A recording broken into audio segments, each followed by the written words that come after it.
ಹೊಸ ವರ್ಷ ಸಾಕಷ್ಟು ಶುಭಪ್ರದವಾಗಿಯೇ ಇರುತ್ತದೆ. ಹೌದು ಸ್ನೇಹಿತರೆ, ಕಳೆದ ಕೆಲವು ವರ್ಷಗಳ ನಿರಂತರ ಸೋಲು ಅವಮಾನಗಳಿಂದ ಸಾಕಷ್ಟು ಅನುಭವ ಪಡೆದಿರುವ ನೀವು ಈ ವರ್ಷದಲ್ಲಿ ಕಠಿಣ ಪರಿಶ್ರಮ, ನಿರ್ಧಾರ ಮತ್ತು ಆಚರಣೆಗಳಿಂದ ಬದುಕುವ ಮಾರ್ಗವನ್ನು ಕಲಿತುಕೊಳ್ಳುವಿರಿ. ಹೇಳಬೇಕೆಂದರೆ ಈ ದಿನಗಳಲ್ಲಿ ನಿಮ್ಮ ಒಳಗಿನ ನಿಜವಾದ ಸಾಮರ್ಥ್ಯಗಳು ಹೊರಹೊಮ್ಮಿ ಜಗತ್ತಿಗೆ ಪರಿಚಯವಾಗುತ್ತವೆ. ವರ್ಷ ಪೂರ್ತಿ ಒಂದಲ್ಲ ಒಂದು ಕೆಲಸ ಮಾಡುತ್ತಾ, ವರ್ಷ ಪೂರ್ತಿ ದುಡಿಯುತ್ತಾ ನಿಮ್ಮ ಆರ್ಥಿಕ ಸ್ಥಿತಿಗತಿಗಳನ್ನು ಹೆಚ್ಚಿಸಿಕೊಳ್ಳುವಿರಿ. ಹಾಗಾಗಿ ಈ ವರ್ಷದಲ್ಲಿ ನಿಮಗೆ ಒಳ್ಳೆಯ ಹಣದ ಹರಿವು ಇರುತ್ತದೆ. ಸಂಸಾರದಲ್ಲಿ ನೆಮ್ಮದಿ ಮೂಡುತ್ತದೆ. ಮನೆಯಲ್ಲಿ ಒಂದರ ಹಿಂದೆ ಒಂದರಂತೆ ಶುಭ ಕಾರ್ಯಗಳು ನಡೆಯುತ್ತವೆ. ಹಳೆಯ ವಾಹನವನ್ನು ದುರಸ್ತಿ ಮಾಡಿಸುತ್ತೀರಿ ಅಥವಾ ಹೊಸ ವಾಹನ ಖರೀದಿ ಮಾಡುತ್ತೀರಿ. ಹೊಸ ವಿನ್ಯಾಸದ ಆಭರಣಗಳನ್ನು ಕೊಳ್ಳುವಿರಿ. ಆಗಿಂದಾಗ್ಗೆ ಪ್ರಯಾಣಗಳನ್ನು ಮಾಡುತ್ತಿರುವಿರಿ. ಜೊತೆಗೆ ಆ ಪ್ರಯಾಣಗಳಿಂದ ನವೋಲ್ಲಾಸವನ್ನು ಹೊಂದುವಿರಿ. ಪೂರ್ವಿಕರಿಂದ ಬಂದ ಆಸ್ತಿಯನ್ನು ಮಾರಿ ಬೇರೊಂದು ಅನುಕೂಲಕರ ಸ್ಥಳದಲ್ಲಿ ಆಸ್ತಿ ಖರೀದಿ ಮಾಡುತ್ತೀರಿ. ತಾಯಿಯವರ ಆರೋಗ್ಯ ಸುಧಾರಿಸುತ್ತದೆ. ತಾಯಿಯವರ ಕಡೆಯಿಂದ ಬರಬೇಕಾದ ಆಸ್ತಿಗಳು ನಿಮ್ಮ ಕೈ ಸೇರುತ್ತದೆ. ಹೆತ್ತವರೊಂದಿಗೆ ಇದ್ದ ಭಿನ್ನಾಭಿಪ್ರಾಯಗಳು ಮರೆಯಾಗುತ್ತವೆ. ಗಂಡ ಹೆಂಡತಿ ಪರಸ್ಪರ ಅನುಸರಿಸಿಕೊಂಡು ಹೋಗುವುದು ಒಳ್ಳೆಯದು. ಮಕ್ಕಳಾಗದ ದಂಪತಿಗಳಿಗೆ ಆರೋಗ್ಯವಂತ, ಬುದ್ಧಿವಂತ ಸಂತಾನ ಪ್ರಾಪ್ತಿಯಾಗುತ್ತದೆ. ಉದ್ಯೋಗದಲ್ಲಿ ಬದಲಾವಣೆ ಬಯಸುತ್ತಿದ್ದವರಿಗೆ ಹೊಸ ಉದ್ಯೋಗ ಲಭ್ಯವಾಗುತ್ತದೆ.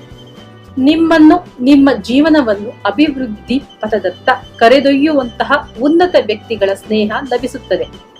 ಸ್ವಂತ ವ್ಯಾಪಾರ ಮಾಡಲು ಇಚ್ಛಿಸುತ್ತಿರುವವರು ವರ್ಷಾಂತ್ಯದಲ್ಲಿ ಸ್ವಂತವಾಗಿ ವ್ಯಾಪಾರ ಶುರು ಮಾಡುವಿರಿ. ವಿದೇಶದಲ್ಲಿರುವ ಸಂಬಂಧಿಕರು, ಸ್ನೇಹಿತರಿಂದ ಲಾಭ ಹೊಂದುವಿರಿ. ನಿರೀಕ್ಷಿಸಿದ ಕಡೆಯಿಂದ ಹಣದ ಹರಿವು ಸದಾ ಇರುತ್ತದೆ. ಉಪಾಯವಾಗಿ ಮಾತನಾಡಿ ನಿಮ್ಮ ಕೆಲಸಗಳನ್ನು ಸಾಧಿಸಿಕೊಳ್ಳುವಿರಿ. ಎಷ್ಟೇ ದುಡ್ಡು ಬಂದರೂ ಉಳಿತಾಯ ಮಾಡಲಾಗದಂತಹ ಖರ್ಚುಗಳಿರುತ್ತವೆ. ಜೇಬು ಖಾಲಿಯಾಗದ ಹಾಗೆ ಜೋಪಾನವಾಗಿ ಉಳಿತಾಯ ಮಾಡಿ. ಶುಭ ಕಾರ್ಯಗಳಿಂದಲೂ ಅತಿಥಿಗಳ ಆಗಮನದಿಂದಲೂ ನಿಮ್ಮ ಮನೆಯು ಸದಾ ಕಳೆಗಟ್ಟಿರುತ್ತದೆ. ಇಲ್ಲಿಯವರೆಗೂ ಸತಾಯಿಸುತ್ತಿದ್ದ ಸರ್ಕಾರದಿಂದ ಆಗಬೇಕಾದ ಕೆಲಸಗಳು ಇನ್ನು ಹೆಚ್ಚಿನ ಕಾಲ ವಿಳಂಬ ಆಗದೆ ತಕ್ಷಣದಲ್ಲೇ ಮುಗಿಯುತ್ತವೆ. ನಿಮ್ಮ ಸ್ನೇಹಿತರ ಬಳಗ ದೊಡ್ಡದಾಗುತ್ತದೆ. ವ್ಯಾಪಾರದಲ್ಲಿ ಭಿನ್ನವಾಗಿ ಯೋಚಿಸಿ ಹೊಸ ಹೊಸ ವ್ಯಾವಹಾರಿಕ ತಂತ್ರಗಳನ್ನು ಮಾಡಿ ಲಾಭ ಗಳಿಸುವಿರಿ.